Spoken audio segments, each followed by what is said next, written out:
बोलो सुना ना आए हो बटो ही हमारा नाम पूछिए हाँ उन्हें जाना होता तो जाना छुआई छिए मामा हाँ बोलो हमारा नाम तो पूछिए रे हाँ तुमको नाम बता दहा ताकि हमो कहीं याद करबे जे वो जिंदा छोड़ा मिलल छल चुभटिया इनार पर जमा सब जब तक पानी नहीं पीके तब तक छड़ लगते हमरा नाम पे जरूरी नहीं है हम चल लो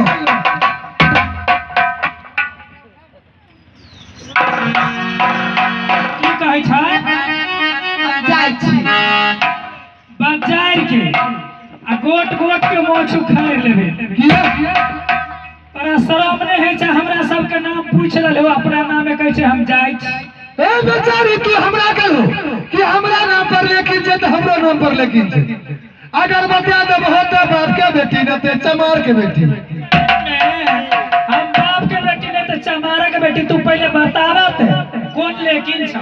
आई बेचारी हमरा नाम पर लेकिन रहा छै सारा सारा रात के जागे छै आ टकर ओकरे ताकत रहे छै बैंडो बाजा में जाय छै चारों तरफ से घेरने रहे छै आ बीच में टक टक ओकरे ताकत रहे छै अगर बता देबो तो बाप के बेटी न ते मुसलमान के बेटी भौजी हां ये दाय की है कहल कहिए कहला बैंडो बाजा में जाय छी चारों बगल से लोग रहे छै हमरे लोग टकर टकर देखत रहे छै बाजा हम की छी अच्छा है मतलब बैंडो में जाए है नाचो में जाए है भगवान लोग के जगा के रखे है टकर टकर तका के रखे है हंसाइयो दै छियै रुलाइयो दै छियै बतावा हम की छी की भेलै के मतलब लगाइयो में की भेलै एकर आहे कहियो न ये है दाय एकर मतलब भेलै एकर नाम नटुआ दयाल की कहलिए हाँ यो एक हो क्या था नहीं है छियो न किया घोघता नैया से आय झुकी पराय नामुआ बेईमानवा हो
सबसे पहले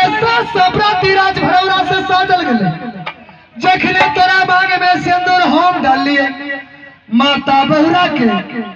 मन में बहुत दुख हो गले। बहुरा मैया मारलक छतवा के बाद सबराती के मार के खेत खरियान कर दिलके। लेकिन वह दिना प्रतिज्ञा के लिए कि जय दिन ब्याह के बदला गौना में नहीं लेबे बहुरा मैया से ओई दिन जान नहीं छोड़बे। 12 बरस भाटी राज बगा नैना जगने का मुड़ के मूर्छा देश में समय बिता दिलिए। केवल गुण मान सीख लिए जा तो अपना महल में आराम करा। और उस समय ते माता कमला से सत करा ले लिए कि गे मारी कमला जय दिन बकरी बाजार में बदला ल लेबे तो हम जेबो कहे ना ने बकरी मराबे ने भरौरा जेबे तोरा अपना शरण में रखो पड़तो। आई के लेल आई समय यहाँ चल जाओ। जब तक बदला नहीं ले तब तक पति और पत्नी की कोई रिश्ता नहीं। भौजी एहन भागल इस संसार में क्यों नहीं है। भौजी आय अच्छे स्वामी जी रहते हमारा तेज नहीं है। केहन हमर मैं चंडालनी कि हमरा सबके हमरा एते दुख देला के जन्मल बेटी के। भौजी अब हम की करूं आप बताओ। चिंता करे की कोनो बात नहीं छल मिल गेले तो जरूर एक न एक दिन एबे करते। वादा करे छै कि अहाँ के मां से बदला नहीं लेते तब तक अहाँ के ल नहीं जात। चलू आप ल लिया चलू माय बाट देखैत